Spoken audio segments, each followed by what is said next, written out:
né?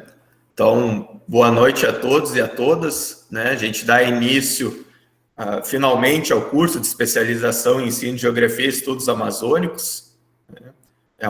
Com uma grande satisfação que não somente eu e o professor Matheus, mas toda a faculdade recebe vocês, né, para o início do curso. Amanhã a gente começa com a aula presencial, como vocês todos sabem, né? Esperamos que todos estejam bem, que a gente possa, da melhor forma possível, iniciar, né, todas as atividades que vão ter uma duração aí de 1 ano e meio, se tudo decorrer da melhor forma possível.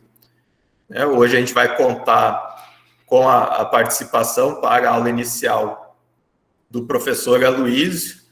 O professor Aloysio, ele é professor da Universidade Federal do Pará, né, do campus Ananindeua. Ele vai falar hoje um pouquinho sobre a didática da geografia, avanços e perspectivas, né, um tema muito pertinente à própria construção do curso de prática de ensino em geografia e estudos amazônicos.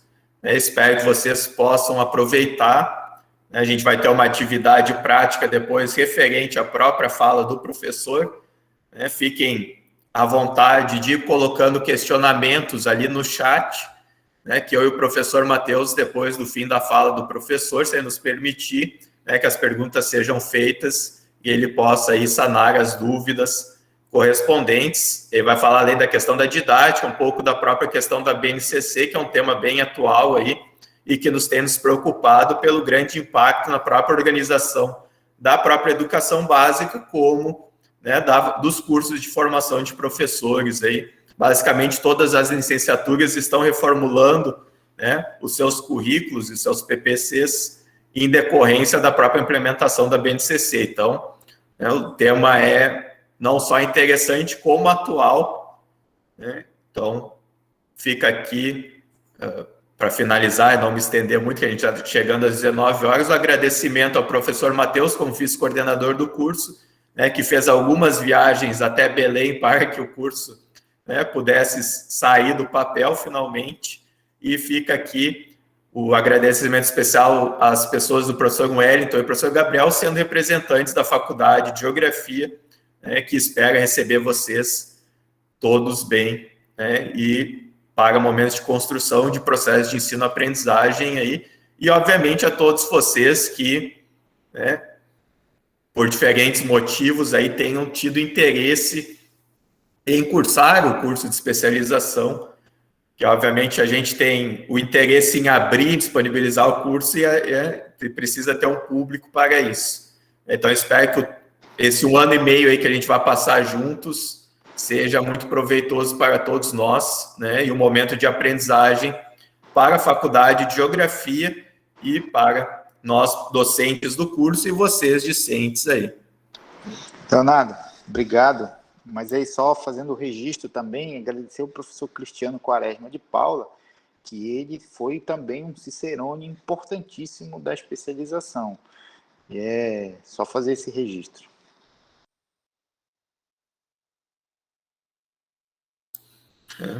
Então, professor Aloysio, o senhor fique à vontade aí para projetar os seus slides e começar a fala no momento que o senhor desejar.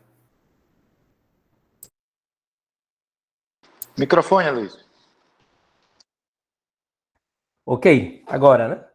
Boa noite a todos e todas, né? A gente agradece aos coordenadores do curso de especialização, aqui mencionado, professor Leonardo, professor Matheus, professor Wellington, e também a gente agradece aí a companhia dos colegas docentes que estão fazendo a especialização, né, numa sexta-feira, como foi colocado, e a gente está aqui dialogando, discutindo, propondo algo para a melhoria do ensino de geografia.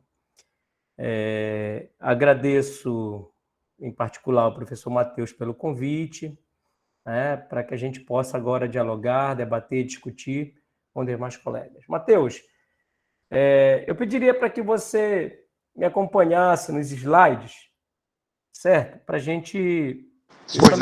Eu também gostaria de saber mais ou menos o tempo dessa apresentação, Dá até para me organizar. 40, tá. 40 minutos. Tá bom, 40 minutos, né?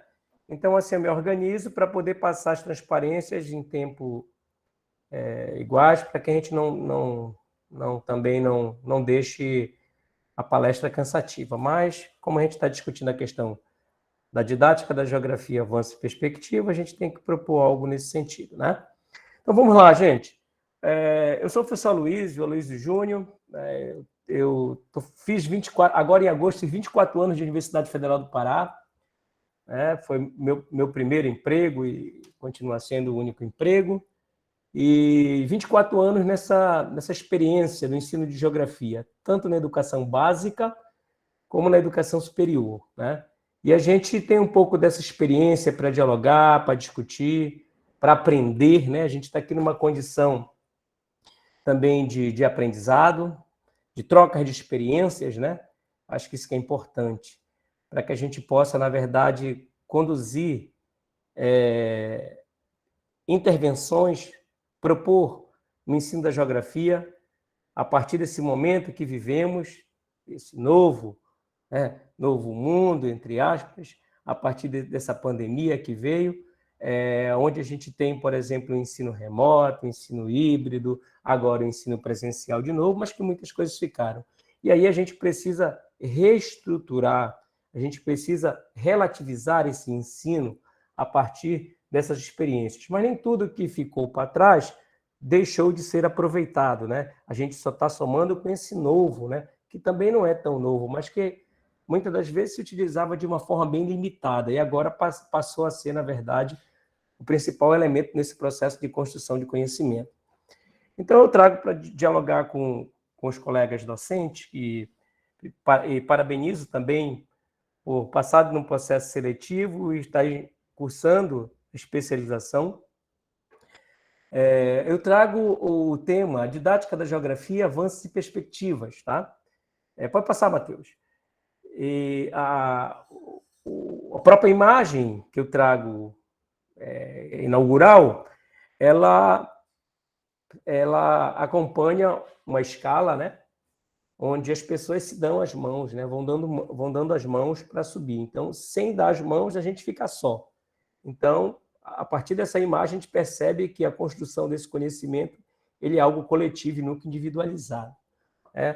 Nesse sentido, a gente tem essa segunda imagem aqui que mostra para a gente uma série de termos, né? Conceitos, podemos usar assim, compreensão, método, ensino, metodologia, professor, aprendizado, motivação, comunicação, né?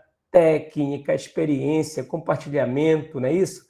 Então, arte, ou seja, alunos, dinâmica, caminho. Então, tudo isso está dentro do que a gente propõe a discutir, a debater com vocês, que é a didática da geografia.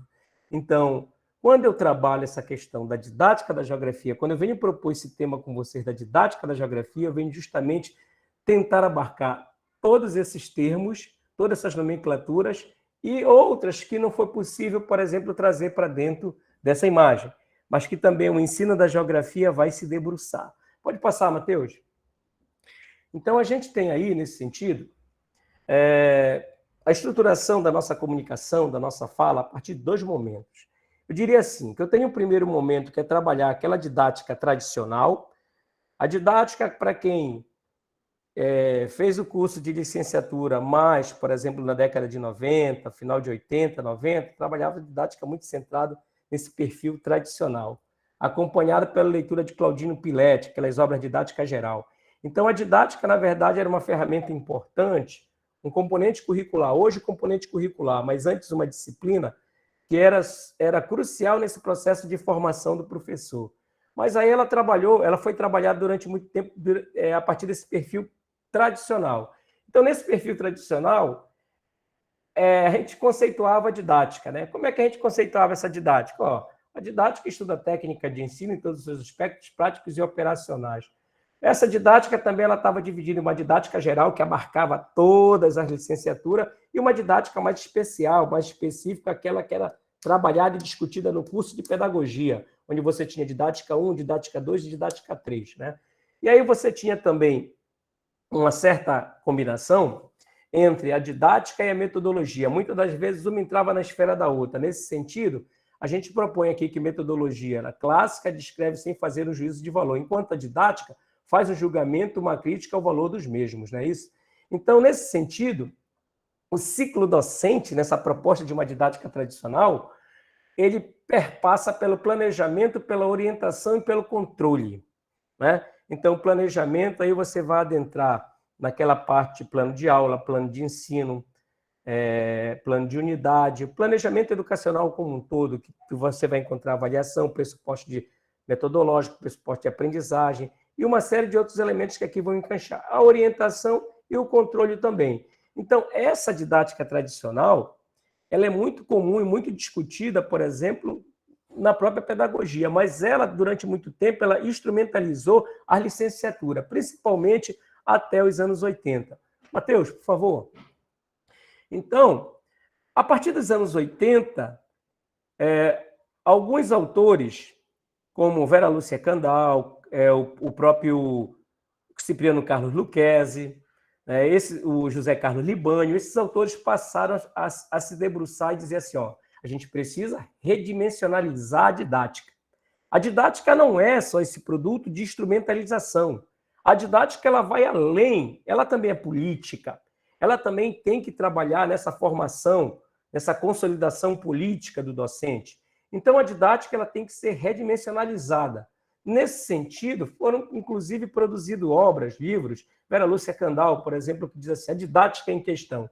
Era uma obra que dizia assim, olha, a didática ela está em crise, a gente precisa redefinir, rediscutir esses pressupostos didáticos. A didática não tem que ser trabalhada somente da forma como Claudino Piletti trabalhava no final dos anos 80, 70, 80, que ele trabalhava a didática associado somente a aspectos metodológicos, de instrumentalização da aula, com aquelas receitas praticamente prontas para você atuar em qualquer área da licenciatura. Então, a didática ela tinha que ir para além disso aí. E quando esses autores que eu mencionei anteriormente colocam em pauta esse debate, eles vão pensar uma nova didática. E quando eles pensam essa nova didática, repensar essa nova didática, eles vão trabalhar a partir do papel da didática na formação do educador, que não tem que ser só dessa instrumentalização. Também vai ser discutido pressupostos teóricos do ensino da didática, e esses pressupostos teóricos vão fortalecer uma âncora no sentido de fazer com que consolide essa formação do educador, e as abordagens alternativas para o ensino da didática, ou seja, você tinha, na verdade, que propor algo que mudasse daquelas fórmulas, daqueles desenhos, daqueles modelos que até então estavam estabelecidos, que o professor desengavetava, utilizava, depois engavetava de novo. Então, a didática ela tinha que repensar toda essa prática a partir de pressupostos teóricos e, principalmente, trabalhando nessa formação do educador, né? Complementando não só uma parte instrumental, mas também uma parte teórico-metodológica para dar esse fortalecimento, para dar esse embasamento teórico para a formação do educador. Então, a pedagogia vai ser a área do conhecimento que vai se debruçar, que vai praticamente romper com essa didática tradicional e vai trabalhar a didática de uma forma redimensionalizada. Pode avançar, Matheus. Nesse sentido, como é que fica o ensino da geografia? Então, essa didática, por exemplo, ela vai chegar a ter a geografia, porque ela é um componente curricular, que está presente em todas as licenciaturas, né? Então, ela também vai chegar modificada a geografia. Então, como é que eu tenho que pensar essa didática modificada para o ensino da geografia? Como é que essa didática vai oportunizar o professor de geografia para desenvolver práticas inovadoras? Então, a gente tem, por exemplo, essa imagem aí, dos espaços opacos, espaços luminosos. Onde estão esses espaços luminosos, a gente sabe que a dinâmica é bem maior. A dinâmica, em todos os sentidos, é bem maior, né? Do ponto de vista educacional, do ponto de vista industrial, do ponto de vista demográfico, e etc. Então, como é que essa didática, por exemplo, vai acompanhar essas mudanças que o mundo da geografia oferece, né? Então, era necessário a gente repensar também uma didática para o ensino da geografia. Pode avançar, Matheus? Neste sentido, como é que eu vou trabalhar a didática sem discutir a questão da prática pedagógica? Como é que eu vou pensar, como é que eu vou construir a didática em geografia, em estudos amazônicos, que é o nosso tema da especialização, como é que eu vou pensar, por exemplo, sem discutir a prática pedagógica? E o que é a prática pedagógica, professor Luiz? A prática pedagógica é essa ação docente dentro de sala de aula. E essa ação docente dentro de sala de aula, ela vai passar por 4 dimensões. Então, eu tenho uma dimensão que é da formação prática, minha formação prática, eu tenho uma outra dimensão que é da formação técnico-científica, eu tenho uma outra dimensão que é da formação social e política e tenho uma outra dimensão que é da formação pedagógica. Então, para eu discutir a didática da geografia, para eu discutir, pensar, construir uma prática pedagógica em geografia, que a didática vai me ajudar a fazer o debate, e também nos estudos amazônicos, é preciso eu pensar o que é que essa dimensão, o que é que essa prática pedagógica, qual a sua dimensão. Nesse sentido, essa prática pedagógica ela está dividida nesse quadrante. E você tem, na verdade, essas 4 dimensões e que elas são cíclicas. Ou seja, aqui elas estão divididas didaticamente só, mas elas entram, elas estão, na verdade, conectadas, elas estão em rede, elas são cíclicas, elas se comunicam, elas estabelecem relações. Então, não dá para me discutir a formação prática sem pensar a formação técnico-científica, sem me preocupar com a formação social e política e tampouco com a formação pedagógica. Então, é necessário pensar essas dimensões. Pode avançar, Matheus, para eu poder chegar no resultado, né, dessas dimensões. Então, aí, avança, Matheus. Matheus, pode avançar?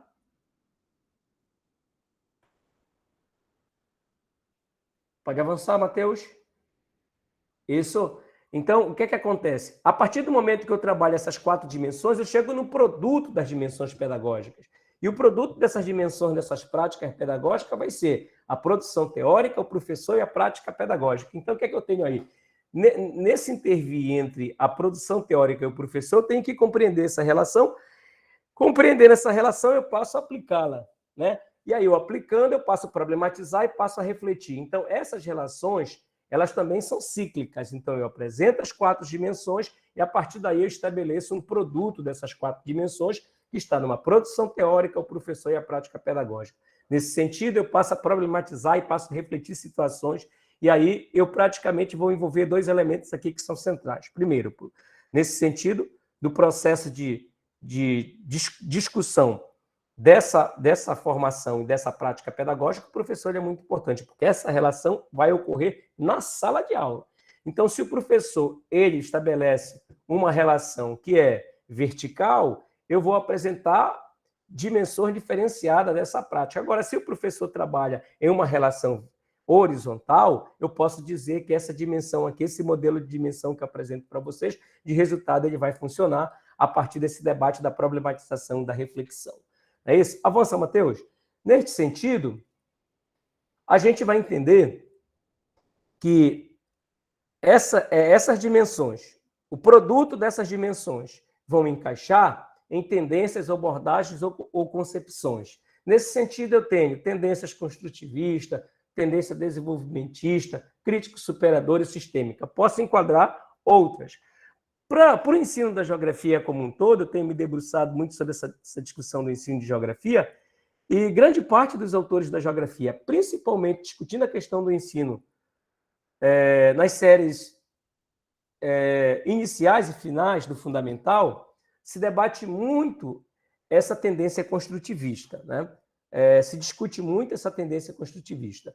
E aí, esse trabalho da dimensão e do produto está associado a essa discussão teórica que vem com as tendências, abordagens ou concepções, para a gente poder construir a nossa prática geográfica, para a gente poder construir a nossa prática pedagógica, que é uma prática geográfica, enquanto professor da geografia ou professores de outra área do conhecimento, como historiadores, que também podem trabalhar os estudos amazônicos, geográficos, os sociólogos, todas essas áreas afins, na verdade, a gente precisa conhecer todas essas dimensões, entrar nesse produto e pensar nessas tendências para a gente poder conduzir e fortalecer a nossa prática. O que é a prática pedagógica docente? É a prática do professor. É o professor que constrói essa prática dentro da sala de aula. São essas relações que são estabelecidas dentro da sala de aula. Nesse sentido, esses modelos eles vão se apresentar de acordo com a área do conhecimento.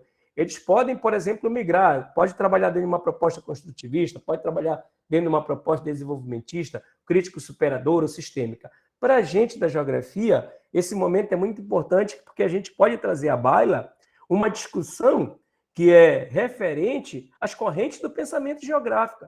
Como essas correntes do pensamento geográfico vão interferir nesse ensino de geografia. Então, a gente sabe que a gente tem as escolas tradicionais, a gente sabe que a gente teve uma escola renovada também, e depois uma geografia crítica que se faz presente no nosso cotidiano, né? Então, isso tudo é importante para a gente pensar que prática pedagógica a gente quer construir. Eu não vou conseguir construir uma prática pedagógica sozinho, eu sou importante nesse processo de construção, que eu sou o docente, mas sem aluno eu não consigo, por exemplo, construir essa prática ou estabelecer relações.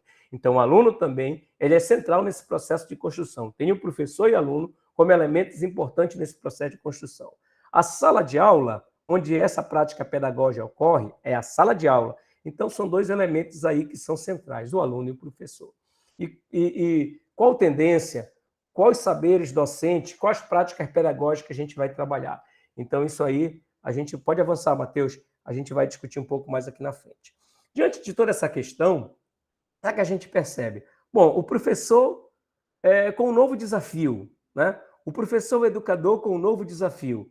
E, principalmente, durante a pandemia, a gente percebeu o quanto a gente estava preso a um modelo, a um desenho, a um paradigma, a um perfil de trabalho que até então era o presencial. E muitas das vezes a gente questionava muito essas práticas que a gente está atuando agora, que é essa prática mais virtual, né? E muitas das vezes a gente criticava, né?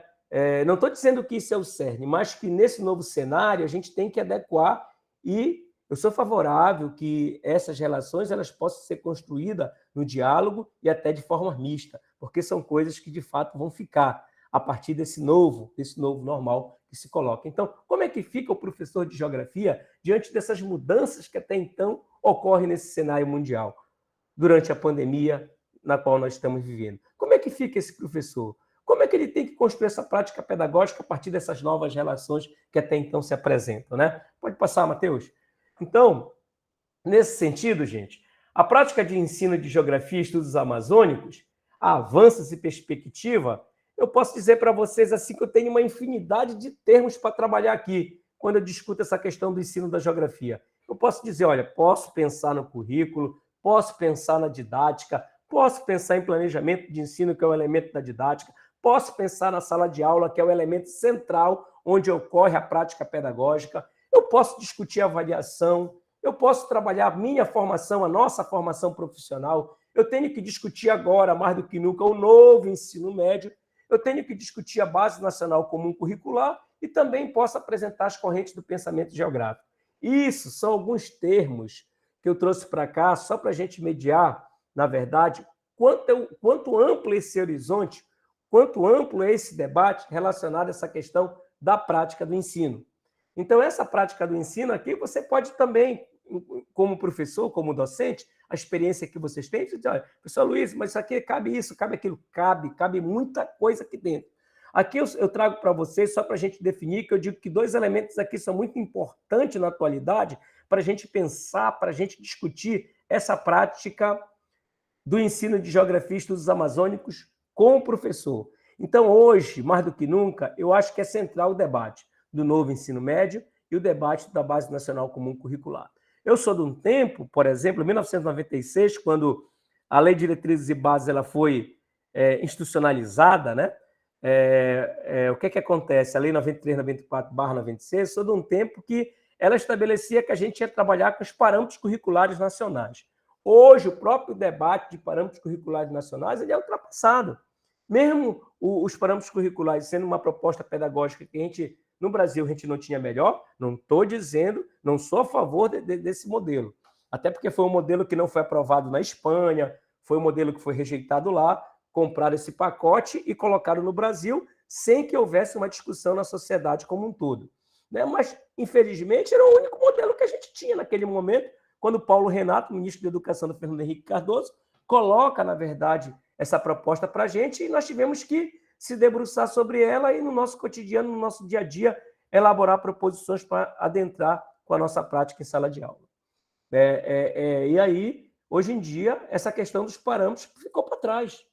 A partir da Lei de Diretrizes e Bases, com a reforma do ensino médio e a própria Base Nacional Comum Curricular, ela praticamente teve que... essa discussão dos parâmetros praticamente ficou para trás e a gente teve que avançar. Então, nesse cenário todo de terminologias que a gente pode associar ao ensino da geografia, que aqui eu tenho uma infinidade, eu vou dar um enfoque maior para a Base Nacional Comum Curricular e para o novo ensino médio, para a gente poder pensar proposições dessa prática de ensino em geografia.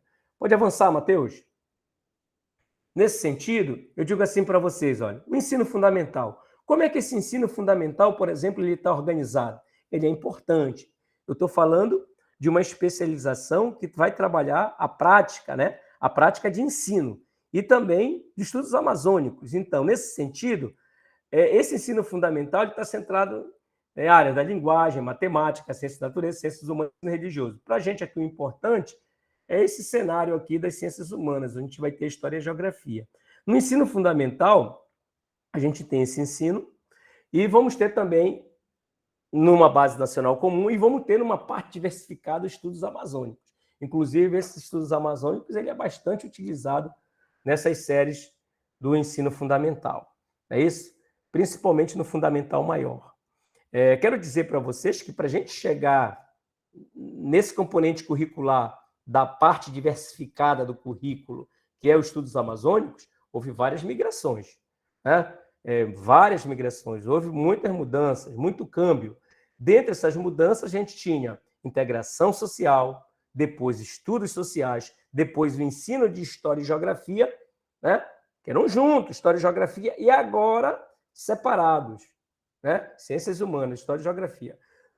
Alguns autores defendem que nos estudos sociais a gente poderia elencar um número maior de ciências, como a sociologia, como a filosofia e tudo mais.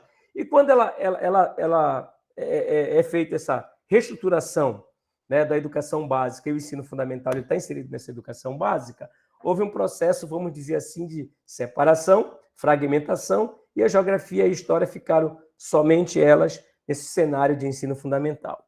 E alguns autores dizem que isso foi uma perda, mas passa por um processo de evolução, inclusive da própria Lei de Diretrizes e Bases, que passou a estabelecer toda essa discussão muito ampla da reformulação curricular. Pode avançar, Matheus? Então, assim, falando da educação básica, é necessário a gente discutir um pouco o ensino médio. Eu não vou discutir o ensino médio da Lei 5692/71. Eu vou discutir o ensino médio da Lei 9394/96, que é a lei que rege o ensino hoje, que é a LDB. Nesse sentido, quando eu trabalho essa questão do ensino médio, né, eu tenho críticas severas aí. Críticas severas, porque foi algo que foi produzido, inclusive implementado no governo Temer, aí bem próximo da gente, de uma forma assim bem abrupta, de uma forma desrespeitosa, antidemocrática, que fez com que a gente, na verdade,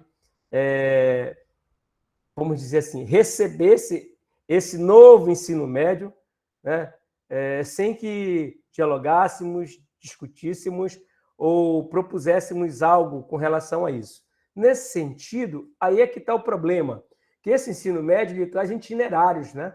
E esses itinerários é que estão as armadilhas, não é isso? Então, eu tenho que tirar a linguagem e suas tecnologias, matemática e suas tecnologias, ciência da natureza e suas tecnologias, formação técnica e profissional, e aí eu tenho que interessa a gente aqui, vinculado à nossa palestra Didática da Geografia Avanço e Perspectiva, que é Ciências Humanas e Sociais Aplicada.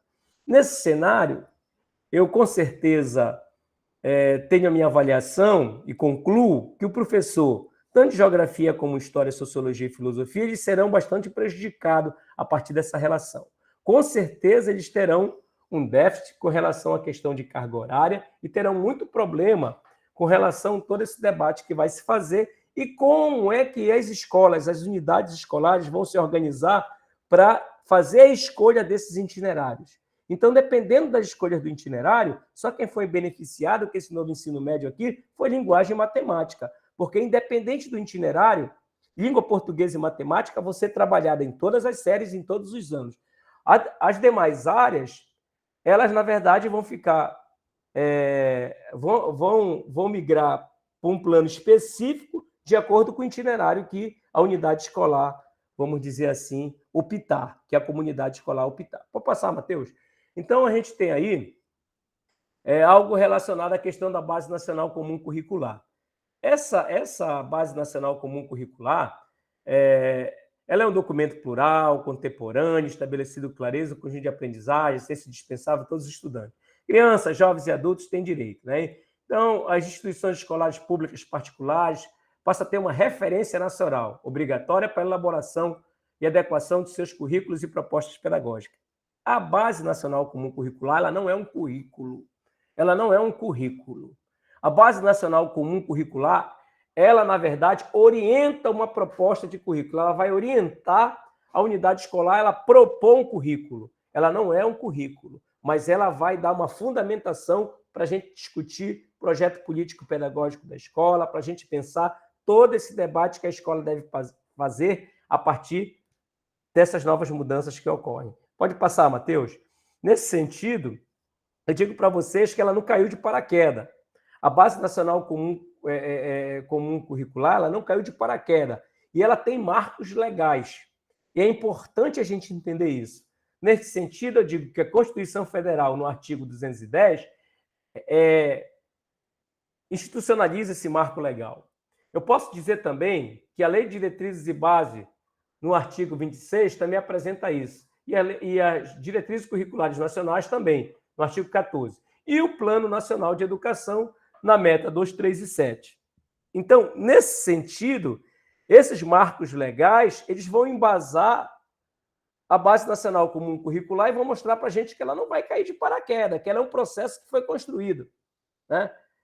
Infelizmente, a partir dessa nova gestão, a partir desse novo governo federal, esses processos voltados para a educação, eles foram praticamente todos engessados, né? Eles estão hibernados, não é isso? Pode passar, Matheus? Então, o que é que a gente tem aí? Nesse sentido, eu digo assim para vocês, olha, a primeira aprovação no Conselho Nacional de Educação foi em 2000, a primeira discussão, na verdade, a primeira discussão referente a essa questão da Base Nacional Comum Curricular, eu digo para vocês que foi em 2016. Depois, 12 milhões de contribuições. Depois, 27 seminários estaduais. Mais de 9 mil contribuições, 2016 também. Contribuição de professores especialistas e associações científicas em 2017, que é a terceira versão da base. E a última versão, 2017, é a aprovação no Conselho Nacional de Educação, homologação pelo MEC. Ou seja, é um processo de elaboração, ela não caiu de paraquedas nessa discussão, ou seja, dentro das unidades escolares, dentro do sistema educacional brasileiro como um todo. Então, a Base Nacional Comum Curricular, como coloca aqui, ela não é uma política partidária. Ela não é uma política do governo Bolsonaro, não é uma política do governo Lula lá atrás, ou do governo Dilma, do governo Temer. Não é. Ela é uma política de Estado. Não interessa quem é o presidente. Tem que discutir, tem que trabalhar essa Base Nacional Comum Curricular, porque ela é uma política de Estado. É isso? Nesse sentido, não é de um governo, né? Então, ela é construída democraticamente e elaborada ativamente por meio de um processo iniciado em 2015. Ela migra de 2015 e vai até 2017. Pode passar, Matheus?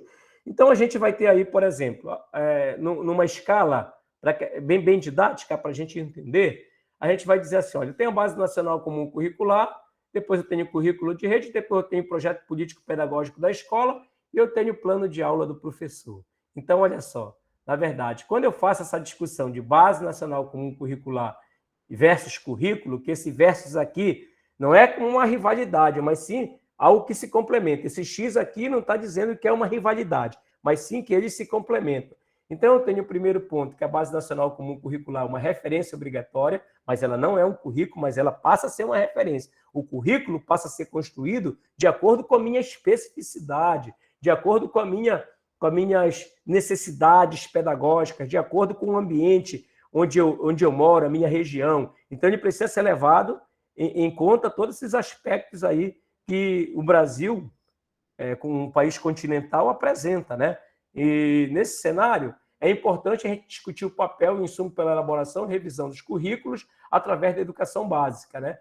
que era o que o ensino médio deveria fazer, essa reforma do ensino médio? Primeiro, fazer um debate, uma discussão, e não essa imposição de uma educação integral pautada em alguns princípios, por exemplo, da educação do Nordeste, de Pernambuco, da educação do Nordeste, do Ceará, Sobral, os modelos de educação que muitas das vezes foram modelos que em alguns municípios e estados do Nordeste deu certo, e de repente eles pegaram esse modelo e quiseram trazer para cá, mas não respeitaram toda a problemática e as desigualdades presentes no campo da educação e as desigualdades presentes no Brasil. Então, eu não posso estabelecer um modelo padrão para todo o Brasil se o meu Brasil não é igual, se o meu Brasil apresenta desigualdades em todos os sentidos, né? Pode passar, Matheus? Nesse sentido, a gente vai ter aí as competências gerais da Base Nacional Comum Curricular. Então, eu tenho responsabilidade, eu vou deixa primeiro. Eu tenho a responsabilidade de cidadania, eu tenho empatia e cooperação, autoconhecimento e autocuidado, argumentação, trabalho e projeto de vida, cultura digital, comunicação, repertório cultural, pensamento científico, crítico e criativo e conhecimento. Então, essas são as 10 competências gerais que vão acompanhar todas as áreas do conhecimento, todos os componentes curriculares presentes, tanto no ensino fundamental quanto no ensino médio, né? E aí é necessário a gente compreender que essas competências aí gerais, elas são, de fato, instigantes, provocativas, são competências que vão fazer com que a gente pense em um ensino diferenciado, né? Pode passar, Matheus. Nesse sentido, essas mudanças que vão ocorrer na sociedade, elas também vão fazer com que a gente trabalhe o ensino da geografia a partir de novos desafios. Então, toda vez que o modelo econômico brasileiro, ele, na verdade, sofreu mudanças, ou seja, em 1930 a 1940, o Brasil era um país, 1930, o Brasil era um país agrário, né? Agrário exportador. A partir de 40, o Brasil passa a ser urbano industrial, ou seja, as pessoas saíram do campo, migraram para a cidade por conta do processo de urbanização e industrialização. Obviamente, a educação, ela também modelou a sua forma de ensino para agregar esse sujeito e jogar no mercado de trabalho, né? Então, houve um processo de evolução. Então, a maneira de se fazer educação acompanha a maneira de se produzir, a maneira que uma sociedade produz.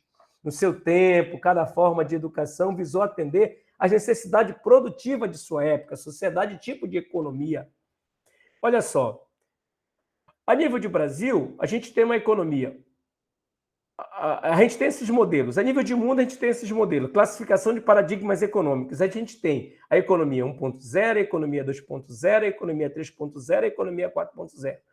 E aí, a gente passa a trabalhar com uma educação 1.1, 1.2, 1.3 e 1.4. A SEDUC, Secretaria de Educação do Estado do Pará, ela ainda trabalha com uma educação 2.0.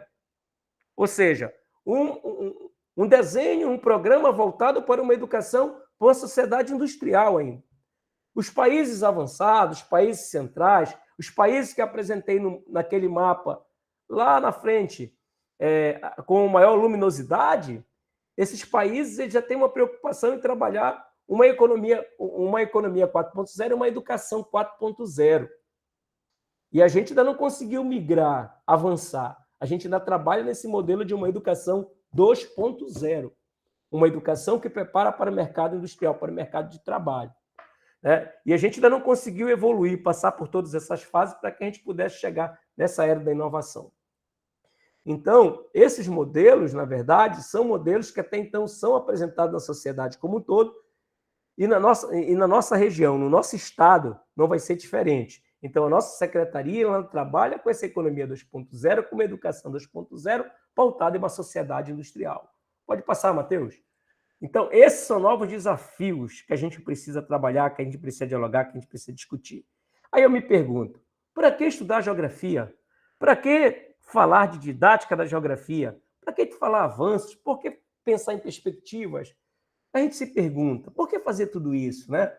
Então, olha só, eu penso, Escola Cidadã, Moacir Gadotti, Paulo Freire, também a educação na cidade, pedagogia do oprimido, Paulo Freire, José Carlos Libânio, redemocratização do ensino público, a tendência crítico-social dos conteúdos. Todas essas leituras me conduzem para pensar uma educação cidadã.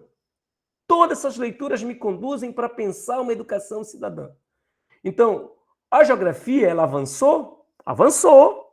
Como é que a geografia avança? Bom, pela corrente do pensamento geográfico, nós tínhamos uma geografia tradicional, possibilismo e determinismo.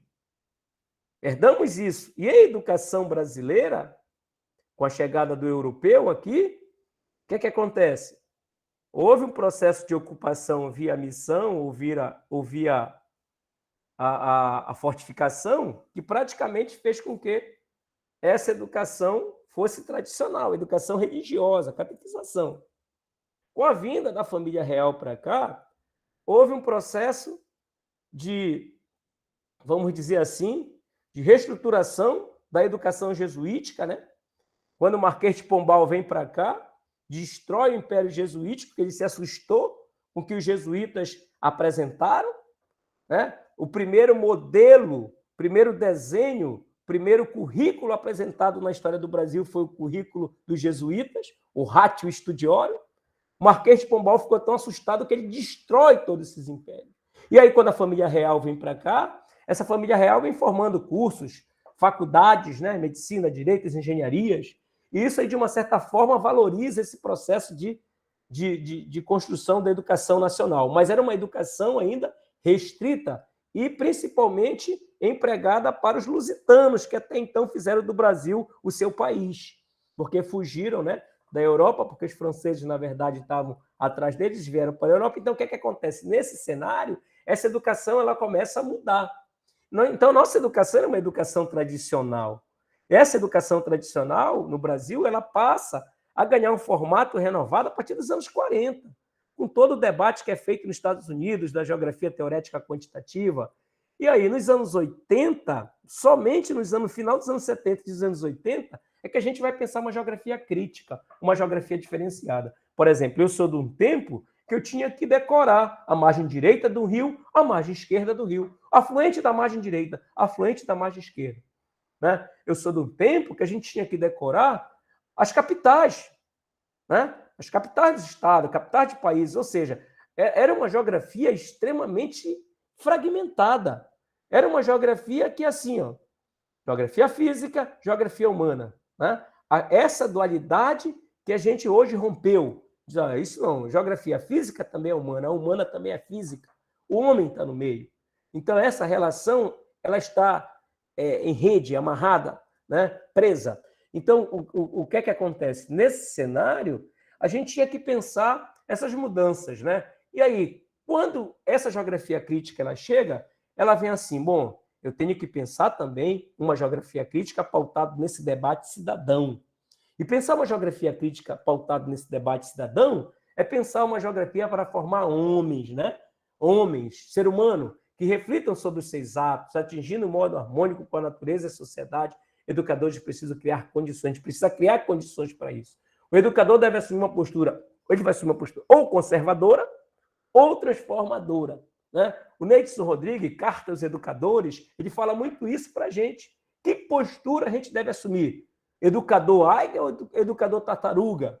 O educador tartaruga é aquele que, diante das situações, se fecha no casco ali. O educador águia, né? Que tem todas aquelas qualidades que, mesmo com as tempestades, a águia consegue passar delas e seguir a vida normal. Então, qual é, na verdade, a postura que a gente deve assumir, segundo Neidson Rodrigues, Cartas Educadores? É uma postura de um educador tartaruga? É uma postura de um educador águia? Como é que a gente vai ter que trabalhar essa relação? Então, essas situações, elas precisam ser redimensionalizadas. A gente precisa pensar o ensino da geografia pautado nesse debate de uma discussão cidadã, de uma escola cidadã. Pode avançar, Matheus? Nesse sentido, eu considero que aspectos importantes para a construção do conhecimento em geografia, a gente tem que trabalhar, primeiro, facilitar a aprendizagem não é apenas transmitir conhecimento. O que se transmite é cultura. Conhecimento não se transmite. Conhecimento se constrói. Eu vejo por aí professores falando assim mesmo, eu vou transferir o conhecimento para os alunos. Transferir, professor. A gente tem que construir conhecimento. Quando eu transfiro, eu estou utilizando um termo muito forte no sentido de inibir, no sentido de furtar conhecimento de alguém. Então, eu preciso socializar, eu preciso debater, eu preciso discutir. Então, eu não tenho que transferir, eu tenho que construir conhecimento. Quando eu estou construindo, estou discutindo, estou dialogando, eu estou me comunicando, eu estou trocando experiências, eu não estou dizendo que eu sou melhor que ninguém, né? Por exemplo, eu fiz 24 anos de magistério da Universidade Federal do Pará e sou um aluno eterno, aprendo com vocês. Todo dia eu estou aprendendo com meus alunos e não tenho vergonha de aprender, né? Não tenho vergonha de aprender. Todo dia é uma situação, todo dia é um aprendizado. A gente tem que estar aberto para esse aprendizado. Então, é assim que se constrói conhecimento. Nesse sentido, a gente precisa problematizar a realidade. Trabalhar com esse aluno, problematizando essa realidade. Elaborar um planejamento centrado nesse aluno. Ele é o elemento central desse processo de discussão. Então, eu tenho que centrar a minha proposta de trabalho nele, né? Eu tenho que oferecer instrumentos de análise da realidade desse aluno. Buscar sempre reflexão e valorizar ações e resultados de discussões. Isso é muito importante, né? Pode avançar, Matheus. Nesse cenário, eu digo assim para vocês, olha, eu termino aqui as transparências, né, dizendo para vocês o seguinte, eu posso pensar proposições para o ensino de geografia? Posso pensar proposições para o ensino de geografia. Professor, dentro da especialização prática de ensino de geografia e estudos amazônicos, como é que eu devo trabalhar, professor? Bom, eu devo dizer assim para vocês, olha, eu tenho me debruçado muito sobre Níbia Nancibe, Ariovaldo Merlino, Ana Fani,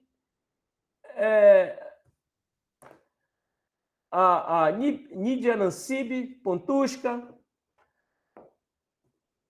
Castro Giovanni, essa turma toda do Rio Grande do Sul, Helena Calai, Nestor André, eu posso pensar, esses autores que eu mencionei agora para vocês são os autores que apresentam uma nova geografia pautada nessa proposta de construção do conhecimento, proposta construtivista. Elza Passini, Rosângela Chianca, toda essa turma. Como é que eu vou trabalhar essa prática do ensino de geografia? Como é que eu preciso trabalhar? Então, olha, eu preciso me debruçar sobre duas coisas. Primeira coisa que eu preciso me debruçar, né? Eu preciso me debruçar sobre técnicas de ensino. Preciso me debruçar sobre estratégias de ensino, ou seja, planejamento de ensino como um todo. Aí, quando eu trabalho essa questão do planejamento de ensino, para pensar as práticas pedagógicas, eu tenho que trabalhar a avaliação. Como é que eu trabalho essa avaliação? A avaliação como um bicho de 7 cabeças, de Sarah Hoffman, avaliação e mito. Mito da avaliação. Avaliação com um bicho de 7 cabeças. O erro como uma perspectiva de acerto no processo de construção do conhecimento. Como é que eu tenho que fazer isso? Como é que eu tenho que trabalhar? Então, como é que eu tenho que discutir, por exemplo, a geografia no ensino fundamental?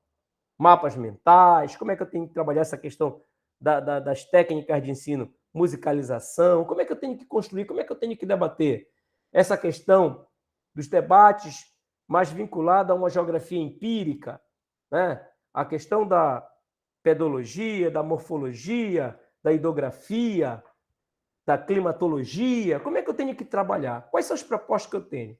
Gente, eu digo aqui para vocês, nesses 24 anos que eu tenho de magistério, não existe uma receita pronta e acabada para você atuar em sala de aula. O que existe, gente, são momentos. Por exemplo, se você for trabalhar em uma comunidade ribeirinha, em Breves, na reserva do Mapuá, lá ainda existe, gente, turmas multisseriadas. Na Transamazônica, eu conheço bem Altamira. O último curso de Altamira da interiorização eu trabalhei.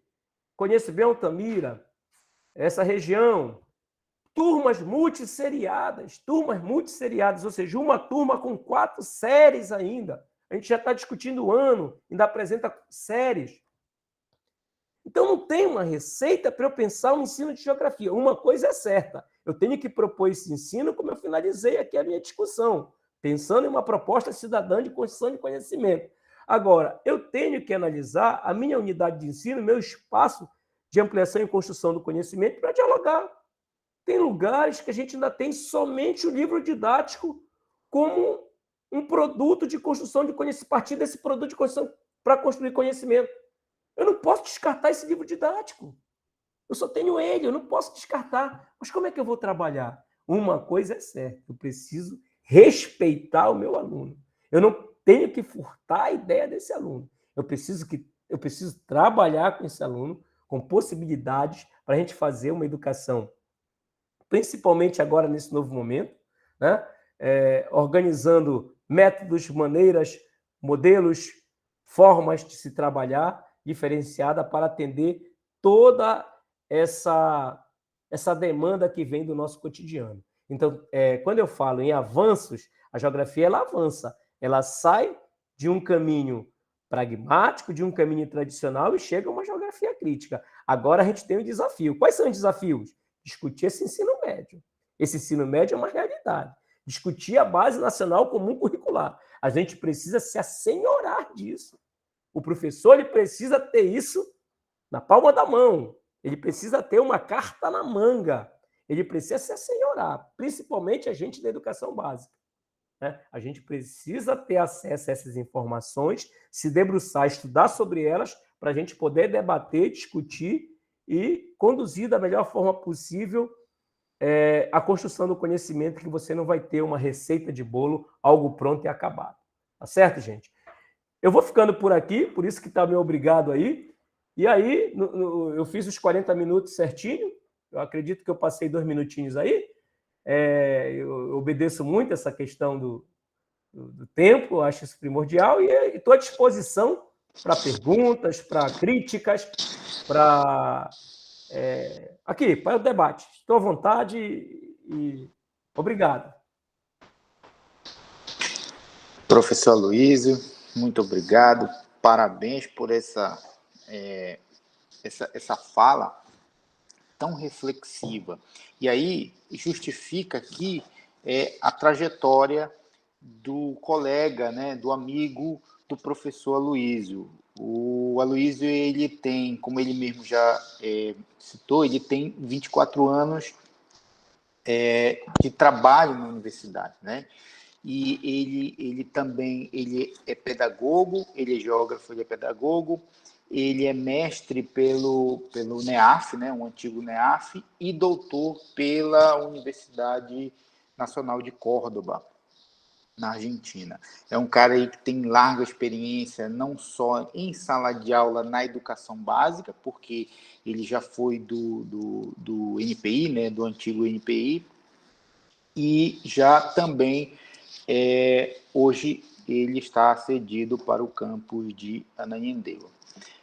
O professor Aloísio também, como ele já mesmo disse, ele deu aula aqui, né, que não sei se tem alguém que te conhece, Aloísio, das turmas antigas aqui da geografia aqui de Altamira, mas ele também conhece, por fazer parte da universidade há tanto tempo, ele também formou muitos alunos ao Pará fora, né? Porque, se vocês não sabem, a universidade, ela antes de ser o FOPA, antes de ser Unifespa, ela era o FPA. Então, basicamente, todos esses cursos aí que tem de geografia tem em alguma medida, um pouquinho do Aloísio, um pouquinho da geografia que era de Belém.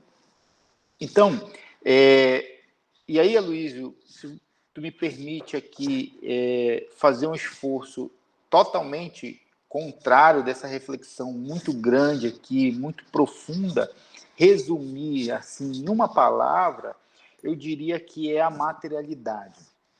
A educação, ela é feita da materialidade. E aí o professor Luiz, ele foi lá atrás, pegando a didática, quais os movimentos da sociedade foram influenciando na didática.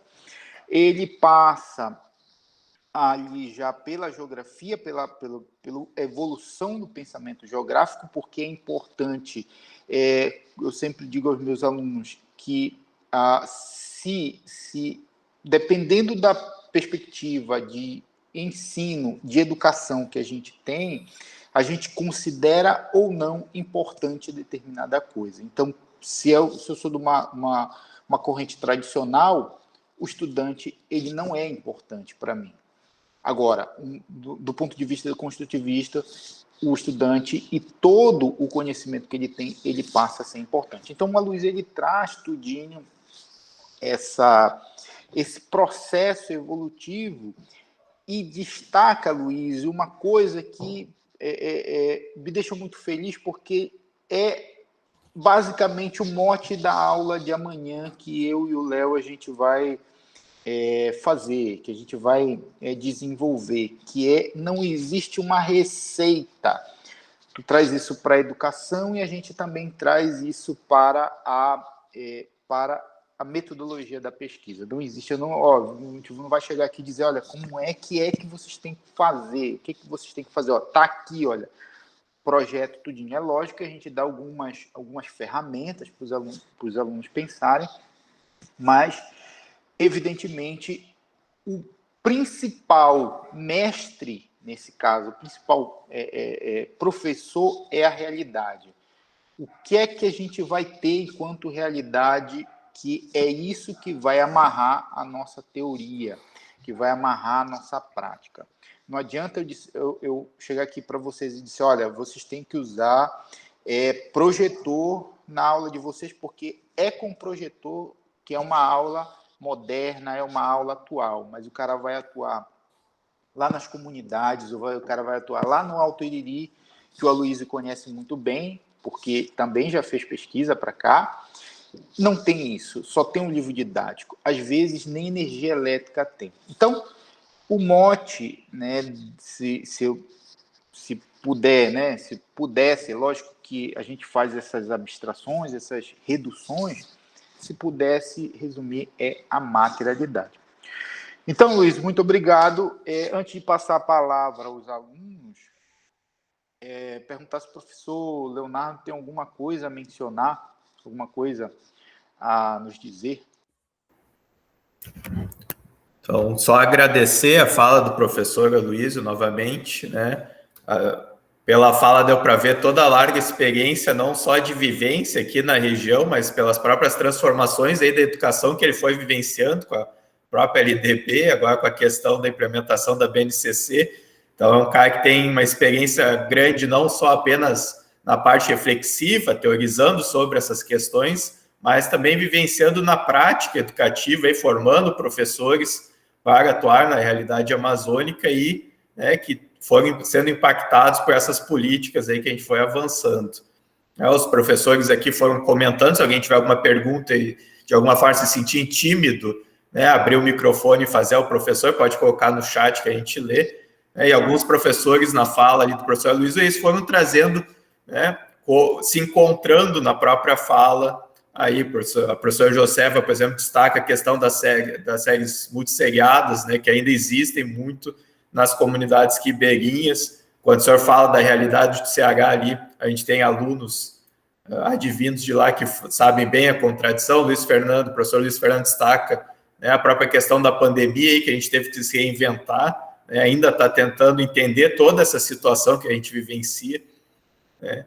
Então, fica aqui o agradecimento por ter aceitado o convite, primeiramente, né, e depois por ter, de forma muito didática, né, mostrado um pouco da realidade da educação nacional como um todo, né, principalmente as transformações a partir principalmente da BNCC, agora com essa questão, principalmente das reformas do ensino médio, esses itinerários aí que nos pegam em cheio, né, principalmente nós aqui das ciências humanas e sociais aplicadas, né, até que sentido né, os alunos da educação básica vão realmente ter o poder de escolha desses itinerários, né, e eu penso, talvez uma reflexão possa ser errada, né, mas dentro dessa lógica capitalista aqui que o professor João Pedro destaca, né, até que medida esse próprio sistema que a gente vive não vai pegar esses itinerários, né, para justificar um sistema meritocrático que não funciona de jeito nenhum pela desigualdade no Brasil, né, vão jogar na cara desses jovens aí que eles tiveram, sim, né, escolha, né, entre aspas, quando estiveram na sua idade escolar, né, e os seus fracassos vão ser advindos dessa escolha mal feita nessa idade de adolescentes aí. Eu penso que os itinerários aí vão ser um massacre à nossa juventude, infelizmente, né, e eu deixo aqui uma questão já, se o professor puder responder, né, até que medida a BNCC pode, né, contribuir para, né, realmente a gente conseguir ter esses currículos específicos, né, como a questão dos estudos amazônicos aqui, em realidades ainda que a gente tem turmas multisseriadas, né, até que forma a BNCC ela pode atingir esses conhecimentos mínimos a serem ensinados nessas realidades tão desiguais aí que a gente tem no Brasil, né, e se o professor Luiz ele vê, né, que a BNCC, por exemplo, tem mais pontos positivos ou mais pontos negativos a serem pensados dentro desse documento aí que, né, a gente teve uma caminhada de construção, a gente sabe que mudou bastante da primeira e segunda versão para a terceira, que foi a versão homologada. Então, se puder comentar um pouquinho, né, que horário o senhor tem enquanto um professor pesquisador aí com uma larga caminhada dentro da realidade educacional brasileira. Quer responder, Luísio? Posso? Ou quer mediar aqui para ver se tem mais questão? Responde logo. Posso. Tranquilo. Isso é muito importante, a gente trabalhar em cima desse... antes da pandemia, eu fui convidado pela Prefeitura Municipal de Ananindeua para discutir a BNCC em Geografia no ensino fundamental. Aí eles deram lá um tema para me seguir, me deram toda uma proposta curricular que eles têm e como a gente poderia ajudar para adequar esse novo formato de Base Nacional Comum Curricular, né? Foi ontem, eu fui convidado para fazer parte do Fórum Municipal de Educação de Ananindeua. Aí, como a universidade ela tem que colocar o representante, aí me indicaram para ser o representante da universidade nesse fórum. Então, eu acho que isso é um ponto positivo, professor Leonardo, né? Do ponto de vista da construção, isso é algo positivo, porque a Base Nacional Comum Curricular ela está forçando a esse debate. A grande questão é política, porque o Brasil é como se ele tivesse... O Brasil retrocedeu 20 anos. Retrocedeu. O Brasil foi para 20 anos, assim. Pá! Voltou para os anos 80. Né? A própria organização do novo ensino médio, ele está estabelecendo essa relação de novo de fragmentação. Os cursinhos eles vão ter que se adequar. Eles vão ter que trabalhar como trabalhavam na década de 80, ciências agrárias, ciências exatas, ciências humanas. Eles vão ter que fazer isso. Talvez, a grande questão é que o Enem, o Sistema Nacional de Ensino Médio aí, de Avaliação, ele, na verdade, tem uma proposição que é interdisciplinar. Mas como é que o Enem tem uma proposição que é interdisciplinar e o ensino médio vai para um caminho que é contrário ao Enem? Eu penso que mais na frente as universidades elas vão voltar a fazer vestibular delas. O Enem não vai ser mais esse caminho de ingresso à universidade. Então, esse projeto de construção é um projeto que não favorece a classe trabalhadora, que não favorece as classes menos favorecidas. Ontem eu estava conversando na SAEST com o professor Ronaldo, ele disse para a gente que grande parte dos alunos que entram no UFPA para fazer graduação são alunos de baixa renda. Eu falei para ele, que bom, professor, que bom que os alunos de baixa renda estão entrando na Universidade Federal do Pará. Aí disse, pois é, Luiz, isso é muito legal. Por quê? Porque, na verdade, essas pessoas que necessitam desse acesso, né? Que necessitam dessas informações, dessa formação, não é isso? Porque o que está acontecendo? Hoje o país, ele praticamente tomou um novo rumo. E esse novo, para essas pessoas, na verdade, que estão conduzindo o país nesse momento, a universidade é um espaço que não tem que ser para pobre, para trabalhador. A universidade é um espaço que tem que ser para a família, como a escola foi criada. A escola não foi criada para trabalhador. A escola foi criada para a classe média para frente. Né? Se eu falo na escola, nós vamos, está errado. Né? Nós vai, está errado. Então, essa linguagem é uma linguagem popular. A escola ela tem uma linguagem padrão. A linguagem padrão da escola é uma linguagem da classe média para frente. Quem já tem essa bagagem cultural entra na escola e saboreia o que a escola apresenta. Quem não tem que se adequar a esse formato que a escola apresenta. Nesse sentido, professor Leonardo, eu penso que a Base Nacional Comum Curricular ela fez a gente debater, fez a gente discutir. Inclusive, ela é muito linda. Está aí os 10 principais, os 10 princípios, os 10 princípios dela aí. É algo extremamente de qualidade, inovador, né? A questão é o seguinte, que do ponto de vista da profissionalização, a gente está vivendo hoje. O governo Helder fez uma propaganda que vai pagar o piso. Aí ele vai pagar o piso aqui e está tirando isso aqui dos professores. Ó. Ele vai pagar o piso bem aqui e está tirando isso aqui dos professores. Mas aí a propaganda está dizendo que ele vai pagar o piso. Então, essa questão da profissionalização também. Então, que medida a Base Nacional Comum Curricular pode contribuir para o currículo específico? Ela é um marco teórico, ela vai apresentar para a gente todas essas competências, inclusive as 10 competências dela.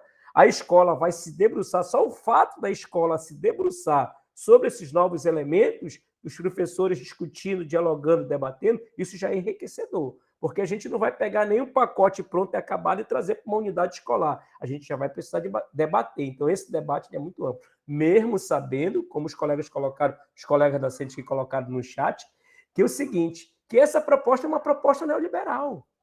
Essa é uma proposta neoliberal, que essas versões elas foram se desgastando. Você vê a participação da primeira versão, você vê a participação na segunda versão no slide, mas da terceira e quarta versão, a participação já foi mínima. Por quê? Porque o processo ele fechou mais. Mas a partir do momento que a gente discute, que a gente debate, eu penso que isso é um ponto positivo. O ponto negativo é essa política de governo que é feita a partir dessa proposta neoliberal. Então, o que é que a gente tem hoje? Grande parte da educação ela está sendo financiada por organismos internacionais. Né? A nossa educação está sendo financiada por organismos internacionais. Esses organismos internacionais eles vêm com uma proposta pronta e acabada para implementar. Então, a América Latina como um todo, os países em desenvolvimento, América Latina, países africanos, país sudeste asiático, esses países como um todo, eles estão sendo, a proposta de educação está sendo financiada por esses organismos internacionais, como o BID, o Banco Mundial, o Banco Interamericano de Desenvolvimento, Unesco, a ONU, Unesco. Então, o que é que acontece? Unicef, essas propostas que vêm para a gente, esses recursos que vêm para a gente, ele já vem engessado, ele já vem com uma proposta, ele já vem com uma preposição. Isso é que é ruim para a gente. Isso é muito ruim, porque nesse pacote todo, como chega, se valoriza muito a iniciativa privada em detrimento ao público. Se valoriza muito a iniciativa privada em detrimento ao público. Então, só para você ter uma ideia, na década de 80, eu sempre falo isso. Olha só, a gente tinha no estado do Pará, não tinha o EPA, a gente tinha FEP, Faculdade de Medicina, Faculdade de Enfermagem, né? E aí a gente tinha a Universidade Federal do Pará, a gente tinha a FICAP, que era uma faculdade de ciências agrárias, que pegava esses cursos tradicionais do SEAD, ciências agrárias, e a gente tinha a FICOM e a Unespa. Depois o UNIL ficou CESEP e depois o NAMA.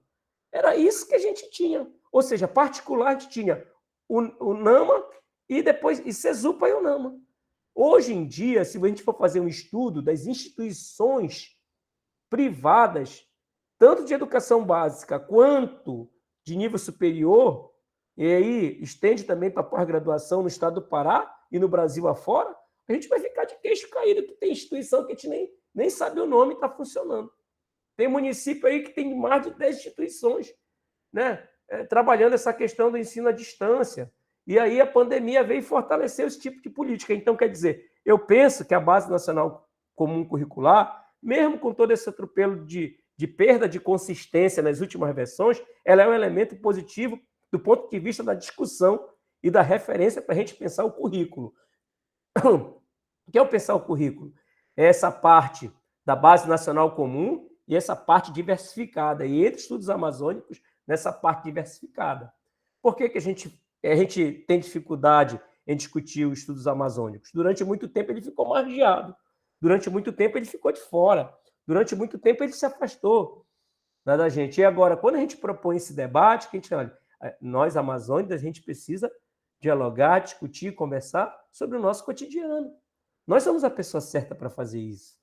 Então, isso entra na parte diversificada. Então, a BNCC ela é muito rica nesse ponto de vista, mesmo com toda a perda dessa consistência. Agora, o ponto negativo, o que eu penso como negativo, é essa questão da política, que até então adentra e que, de uma certa forma, está vinculada a esse modelo neoliberal. E o modelo neoliberal ele é avassalador. A universidade ela recebia 97 milhões mês. A universidade não está recebendo nem 7 milhões mês. Imaginem o que é isso. 97, a gente não está recebendo nem 7. Então, essa é a proposta neoliberal. Sucateia o público, esmaga, acaba, deixa ele todo quebrado, e aí depois a gente vai dizer que não presta. E aí a gente vem com um novo modelo para pensar isso aí. Então, essa é a proposta neoliberal. Então, no meu ponto de vista, o ponto negativo essa pujança neoliberal que entra até a gente, que de uma certa forma fragiliza a gente. Olha, eu não estou vendo reação do corpo docente quanto a essa proposta de piso salarial do Helder, que ele tira as gratificações e coloca. Eu não estou vendo reação. Por quê? O movimento docente hoje ele não tem força. Ele não conseguiu, por exemplo, ser propulsor no sentido da organização sindical e tudo mais. Não tem força, né? Do ponto de vista positivo, essa discussão é muito ampla, muito legal. Esses fóruns, o Conselho Municipal de Educação, os fóruns, por que chamaram agora para a gente fazer isso? Porque precisa ser discutido essas competências para a gente trazer para dentro do município. O município, a partir da Secretaria Municipal de Educação, precisa repensar esses currículos pautados nos princípios da Base Nacional Comum Curricular. Então, ela é uma âncora, ela é uma referência, ela não é um currículo, mas ela é importante para a gente organizar esse currículo e trabalhar esse currículo com o cotidiano, pensando nessa construção cidadã. Isso é muito importante. Agora, do ponto de vista neoliberal, para mim, é o fracasso, é o ponto negativo. Essa proposta neoliberal, para mim, é de acabar com a gente. E assim, né? E a gente buscando fôlego, buscando força para debater, para construir, para discutir e tentar ir para o enfrentamento, que é totalmente desleal. Vocês têm um exemplo aí da própria construção, saindo um pouco da educação, da própria construção de Belo Monte. Foi uma coisa que veio de cima para baixo, que, infelizmente, as municipalidades não conseguiram segurar esse grande empreendimento. Na educação não é diferente. Unesco, Unicef, Unesco, eles fazem isso também com a gente. Eles vêm com um pacote pronto, vêm com esse pacote pronto e a gente que tem que travar batalhas aqui nos municípios, no Estado, na própria União, para tentar diminuir o impacto dessas políticas agressivas deles. Né? Agradeço a fala, muito esclarecedor. Por exemplo, quando a gente vê os cursos oferecidos sobre a própria BNCC, a gente vê por trás ali os patrocínios de Fundação Lema, Itaú, Ayrton Senna. Então, a gente vê o capital bem evidente, principalmente aí nessa questão da BNCC, como o senhor bem destacou. Não sei se algum aluno teria alguma questão. Só para, antes de passar a palavra para o José Benedito aqui, que tem uma questão, só colocar para vocês que amanhã, quem tem dúvidas sobre o curso de especialização, amanhã eu e o professor Matheus vamos dar tempo para vocês tirarem todas as dúvidas. Tá? Então, aqui as perguntas são direcionadas, vamos aproveitar aqui o professor Aloysio. Tá? Então, professor José Benedito, pode falar aí, tem a palavra. Professor, eu não sei quanto tempo eu tenho aí. Está me ouvindo, professor? Sim, estamos ouvindo. Pô. Eu não sei quanto tempo eu tenho, né? Mas só para lembrar aqui para o professor Aloysio, que eu sou da década de 90, viu, professor? Eu entrei, eu sou da segunda turma, se eu não me engano, de Geografia da UFPA, a turma de 96, né? Eu sou ainda um remanescente do Carlos Bordalo, da Janete, né? Essa turma aí que passou por aí. Eu lembro que esse campus ainda era como o pessoal chamava, uma pequena rocinha, né? E aí a explicação do professor aí sobre o tema do São Luís, sobre essa mudança, né?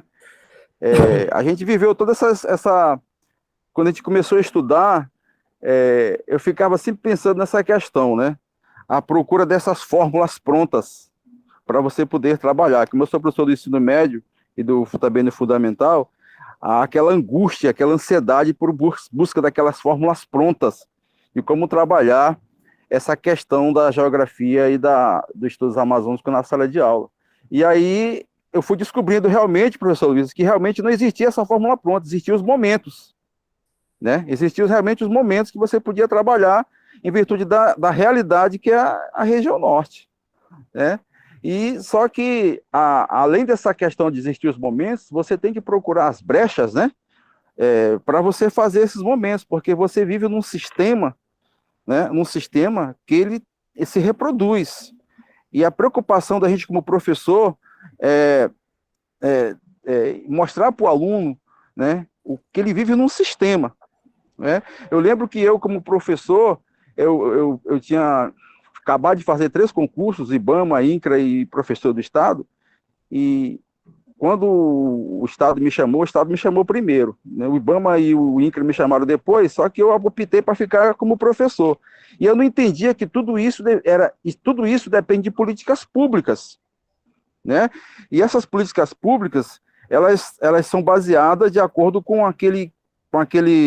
com o sistema que a gente vive, que você escolhe esses governantes. E essa política pública, ela vai atender aquele sistema, né? Ou ela atende aquele sistema que está recebendo naquele momento, ou não atende. Então, quando eu fui perceber que eu, como professor, tinha que dar aula, né, e lutar pelos meus direitos para poder sobreviver dentro do sistema, né, foi uma decepção muito grande. Depois eu até pensei até me arrepender depois de ter optado por ser educador, né? Mas a gente, ao tempo que você vai vivendo, que eu já estou trabalhando desde 97, então a experiência, né, que a gente vai adquirir dentro da sala de aula, os momentos que você vai sendo criado, ele vai te estimulando a enfrentar essas realidades, né?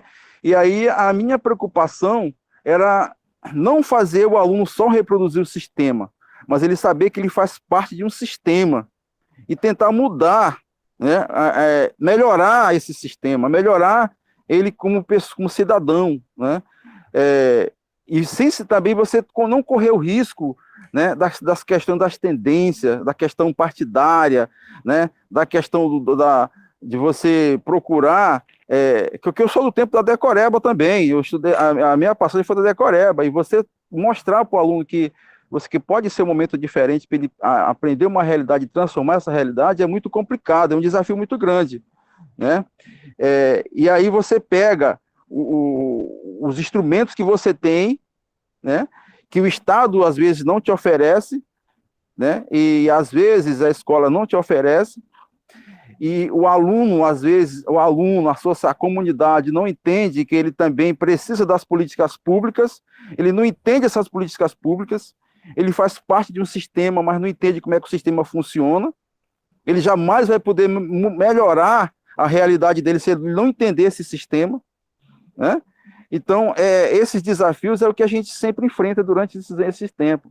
E você não tem só o desafio de fazer o próprio aluno entender isso, mas a nossa própria comunidade de cientistas que estão preocupados com a questão do status, né? E às vezes eles lutam contra eles mesmos, defendendo os sistemas que os massacram, né? Como o exemplo do próprio professores aí, né? Como o senhor colocou, que defendem o Helder, que defendem o Bolsonaro, que são políticas que, lá para o lado político, né, que são políticas que vieram atrapalhar a nossa vida. Como é que eu, funcionário público, que depende das políticas públicas, vivo das instituições estatais democráticas e defendo um tipo desse, né? Um tipo de organização dessa. Então, esse desafio tem que ser colocado para o aluno. Agora, claro, você tem que saber colocar isso sem correr o risco de se tornar uma questão partidária, político-partidária, fazer o aluno entender, né, que ele que tem que escolher o caminho ali.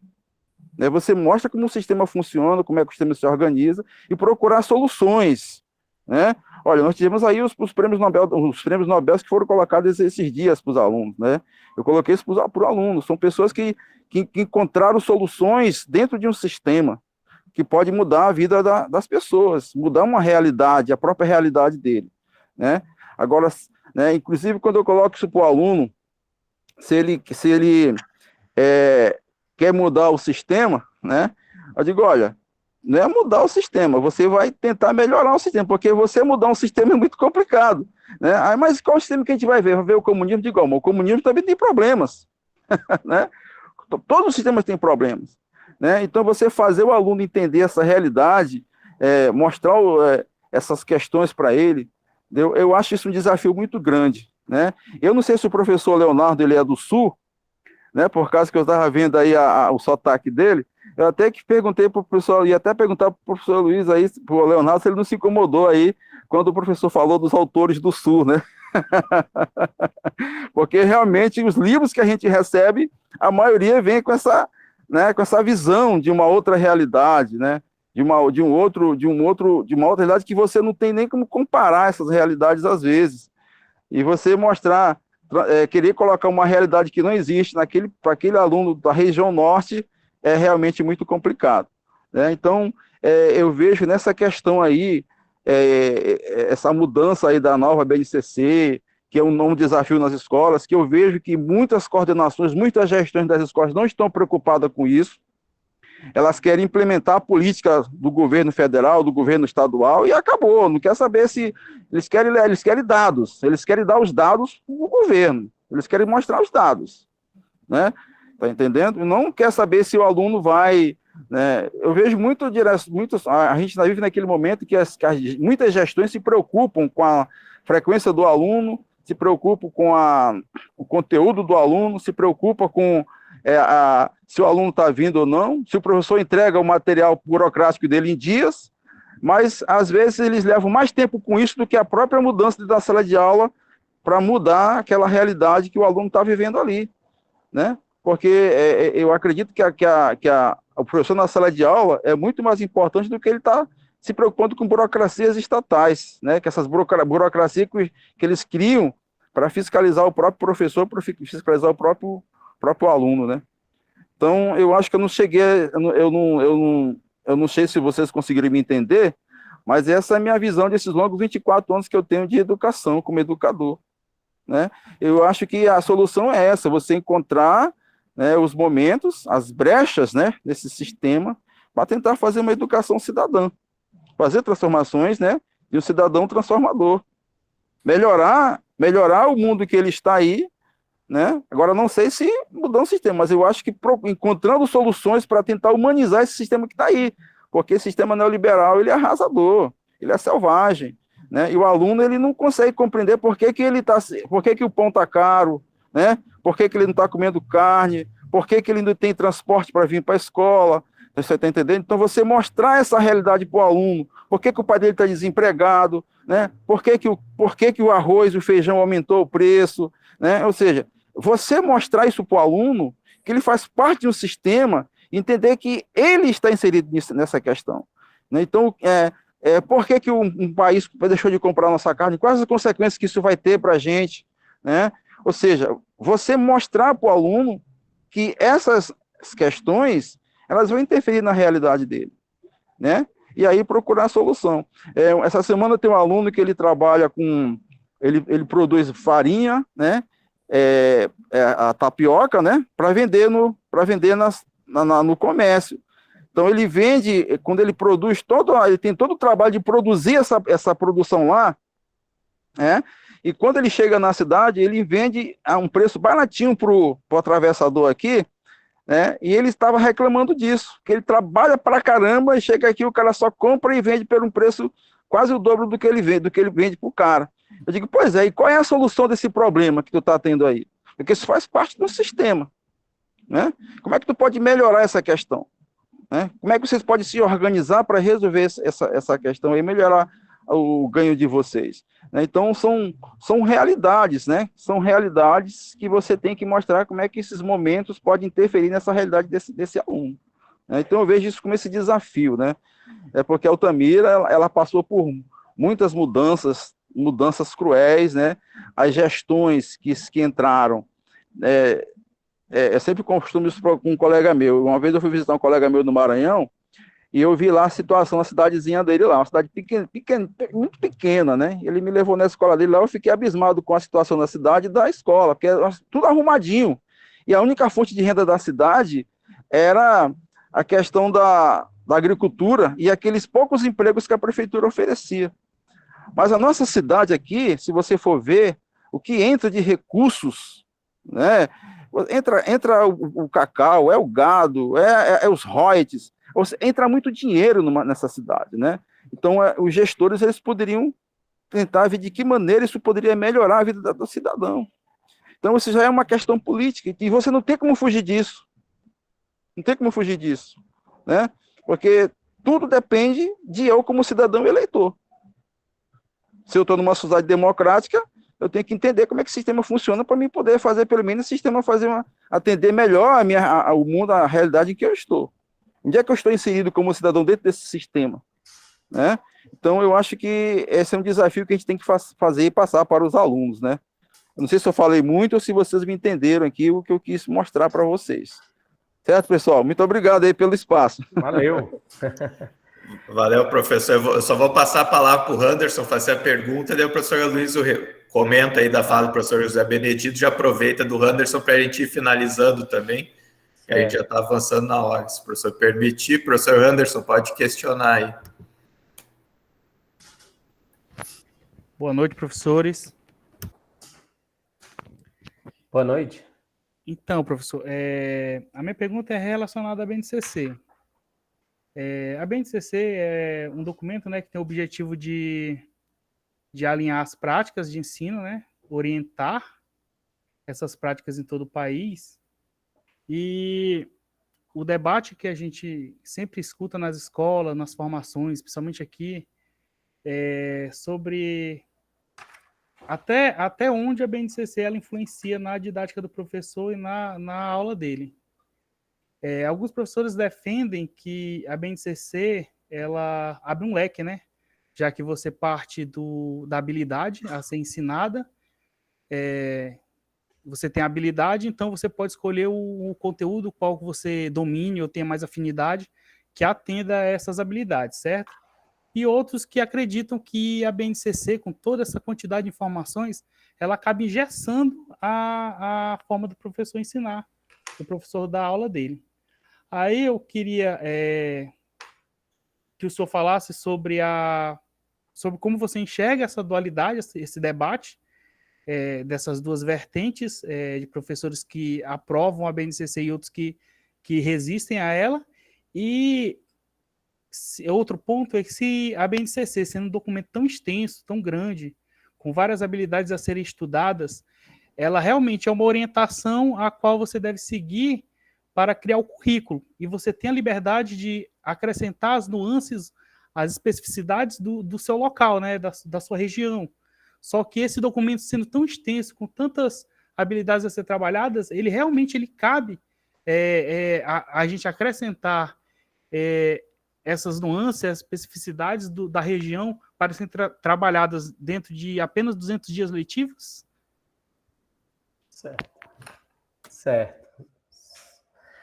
Tá bom. Eu vou comentar a situação do José Benedito. Foi muito boa a fala do José Benedito, também estou de acordo com ele. Sabe o que mais me angústia? Eu falei para o Matheus, eu não gosto de estar falando muito isso, mas eu disse, Matheus, eu vou falar, Matheus, que eu fiz 24 anos, acho que porque eu estou empolgado também. Eu fiz 24 anos, né, de magistério, aí a gente fica empolgado, né? Como se fosse um aniversário, né? O Aloysio, ele tem tanta bagagem, porque ao final da apresentação dele, ele falou, olha, essa transparência. Transparência já tem um tempo que a palavra transparência não é mais usada. Mas só para descontrair, Luiz, só para descontrair. Legal. Então, o que acontece? O José Benedito? Primeiro, assim, legal, né? Janete, Matheus conhece muito bem também, Bordalo. A última turma de Altamira e Geografia, eu fui professor homenageado, eu e o professor João Márcio, a gente foi homenageado aí. Era a turma do Herberson, turma do Carlos Henrique, turma da Saloma, uma galera, foi muito bacana. Altamira sempre foi um espaço de trabalho muito ativo, muito legal.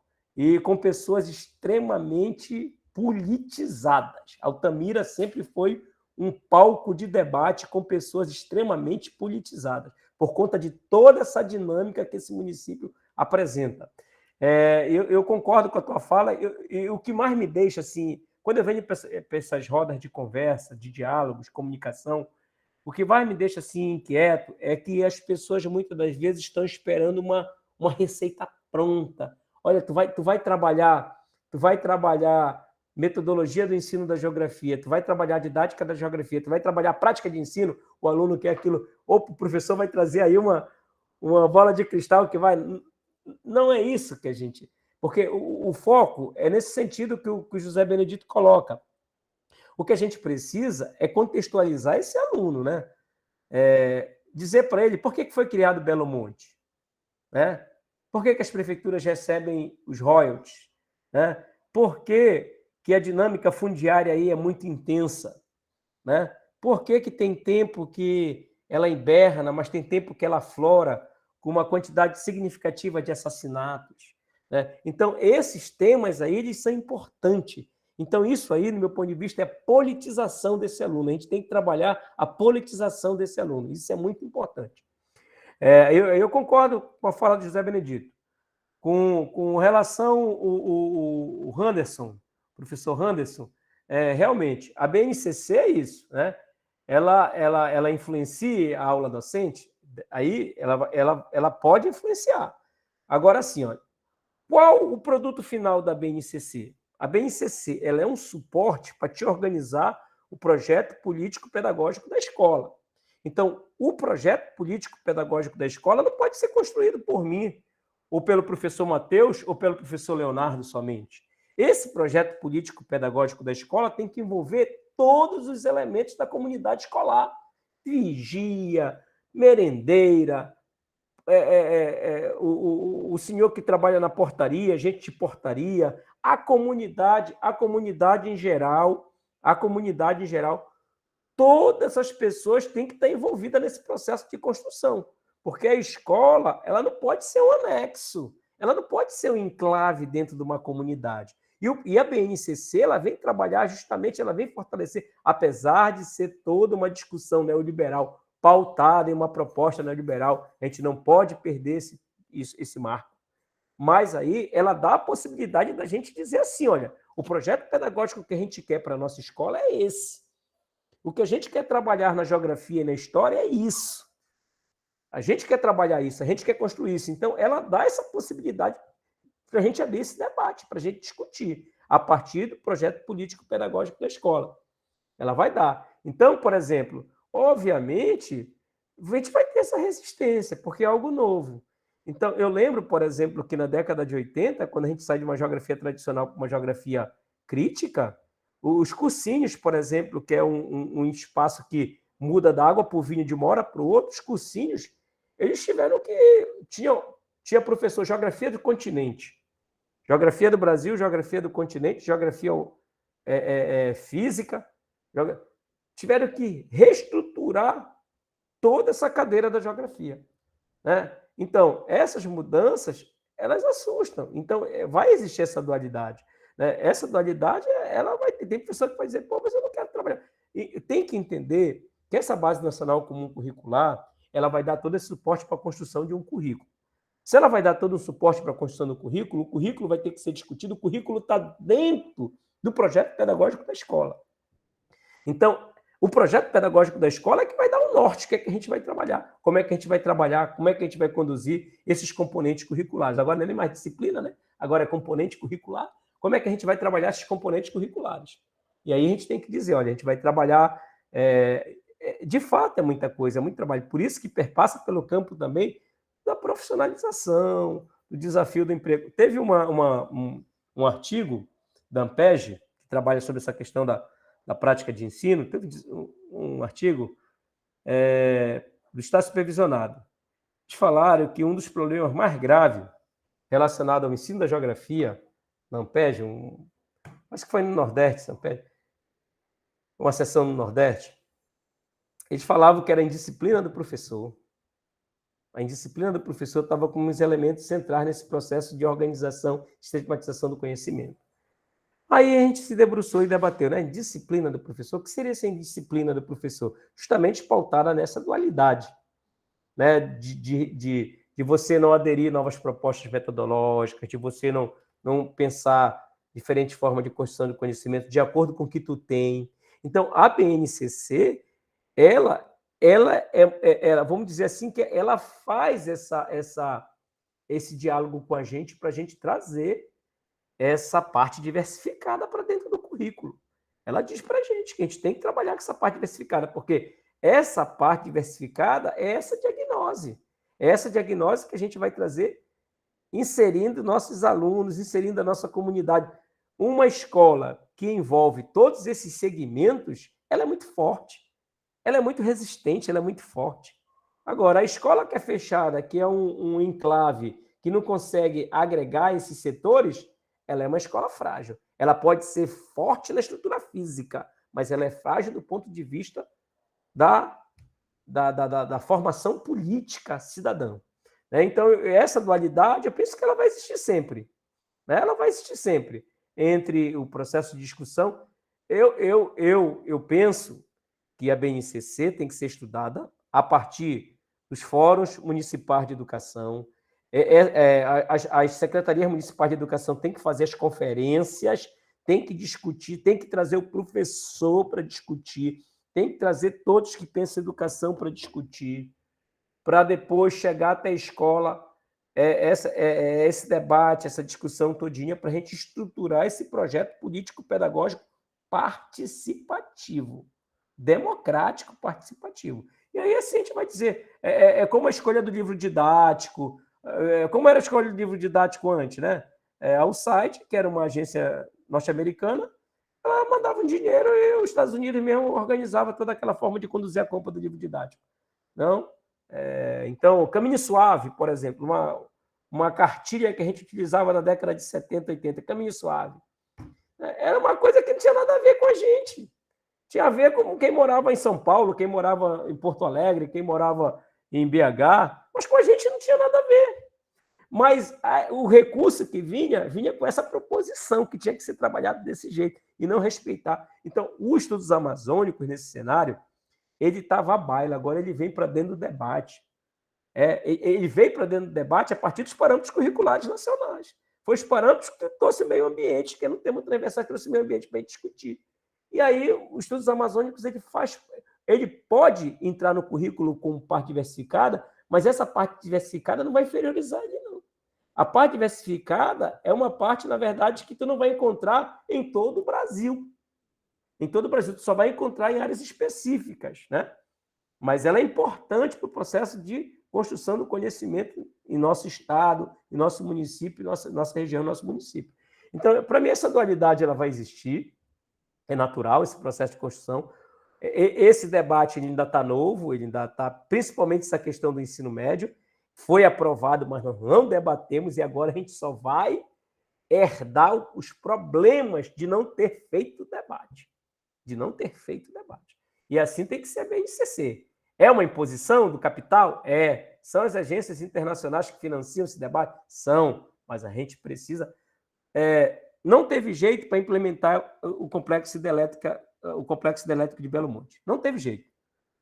Quando eu dei aula de geografia aí, no curso de geografia, que foi o último curso de interiorização, quando eu dei aula aí, eu participei de várias audiências públicas que o Ministério Público promoveu aí. Aí tinham várias lideranças, várias lideranças aí nessa quadra da UFPA aí. Não sei se ainda tem essa quadra aí na UFPA. quando o campus, como o José Benedito colocou. Participei de várias. Aí pode dizer assim, professor, você participou, mas aí saiu a hidrelétrica. Saiu a hidrelétrica. Mas dizer que essas minorias, entre aspas, tá, minorias, não lutaram, lutaram muito. E passaram, na verdade, a ter acesso a certas coisas por conta dessa luta dela. Sabe quando foi em Marabá, por exemplo? Em Marabá, quando foi trabalhada essa questão das escolas de campo e tal, ESEFA, lá em Marabá, o curso de agroecologia, esses cursos relacionados à questão da educação do campo, isso pode, é o que o Benedito fala, isso pode não ser nada, do ponto de vista desse olhar imediatista. Mas do ponto de vista das políticas públicas, isso é muito importante, porque você está dando informação, está dando acesso às pessoas a elas se politizarem. A gente só vai brigar pelos nossos direitos se a gente for politizado. Se a gente não for politizado, a gente não briga. E o que é que o capital quer? Que a gente não seja politizado. Então, o nosso papel da educação é politizar. Então, a gente tem que trabalhar a Base Nacional Comum Curricular com esse olhar da politização.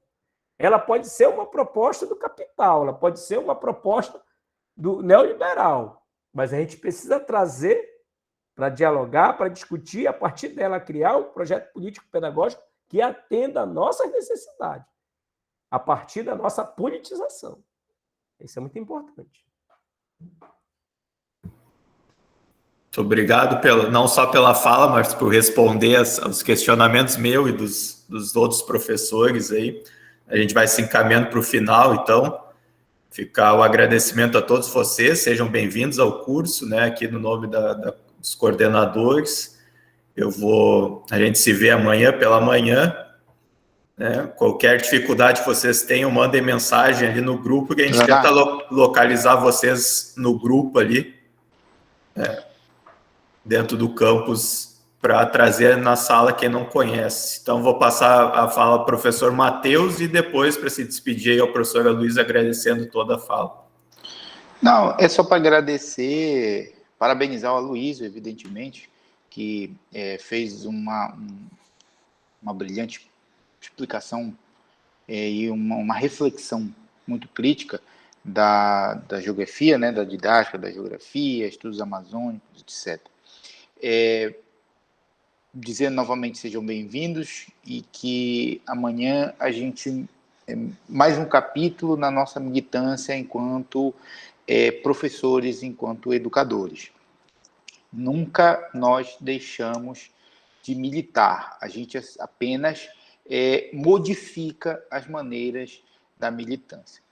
E Leonardo, não esquece também da atividade, passar para eles. Isso aí a gente conversa amanhã tudo, isso aí para acertar, pelo avançar da hora já. Tá bom, ótimo, perfeito. Luiz, fique à vontade. Tá, eu deixo meus agradecimentos aqui a Leonardo, a Matheus, a um camarada, um amigo, um irmão que ao longo desses anos a gente tem trabalhado e tem dividido debates, construções.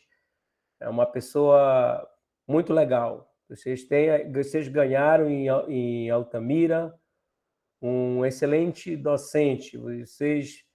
Matheus é um cara que eu tiro o chapéu, como estou conhecendo o professor Leonardo aqui, estou vendo também que tiro o chapéu para ele também. E, gente, eu agradeço aqui a vocês na sexta-feira, nesse horário de 8h40, a gente aqui, dizer assim, eu não vi ninguém ficar rico com educação. Eu tive oportunidade também de outros empregos, mas eu optei por ser educador. Eu sabia que eu não ia ser rico, mas o fato de eu construir o conhecimento com o outro, dividir a angústia do outro, rir com o outro, chorar com o outro, abraçar o outro, dividir tudo isso me tornou uma pessoa muito, do ponto de vista especial, não só eu, todos os docentes, vocês todos que estão trabalhando, que entraram nessa especialização, vocês docentes, vocês são especiais. Vocês não têm noção do tamanho, da dimensão do trabalho de vocês e a importância de vocês para os alunos de vocês. Então, Deixo o meu muito obrigado aqui para todos. Agradeço mais uma vez ao professor Leonardo, professor Matheus. E tem outro professor, né? Professor. Acho que já saiu o professor Wellington, o professor Gabriel. Professor Wellington. O professor Wellington tem trabalho de campo amanhã de 10 dias. Agradeço os colegas e agradeço vocês também que estiveram aqui com a gente. Dizer assim, ó, o professor Luiz está à disposição no campus de Ananindeua, agora na condição de coordenador do Polo UAB, Universidade Aberta do Brasil. Estamos à disposição para ser ajudado, para ajudar e para trocar ideias, diálogos, comunicação, tudo mais. E dizer, a gente sempre está aprendendo. Hoje foi uma noite de aprendizado para mim. Apesar de falar muito, eu tive a possibilidade de estar, nesse momento, conduzindo a comunicação, né? Foi me dado um tema para dialogar com vocês, mas eu aprendo mais com vocês do que sozinho. Abraço, gente. A educação é coletiva, o processo de construção é coletivo. Obrigado, Matheus, Leonardo, demais colegas. Siga em frente, aproveita a especialização, estão com um quadro excelente e vai ser de muita importância para a formação de vocês. Obrigado, boa noite. Valeu, professor, boa noite. Boa noite a todos aí. Matheus, lembra de parar a gravação aí. Já vou, já. Boa noite. Boa noite.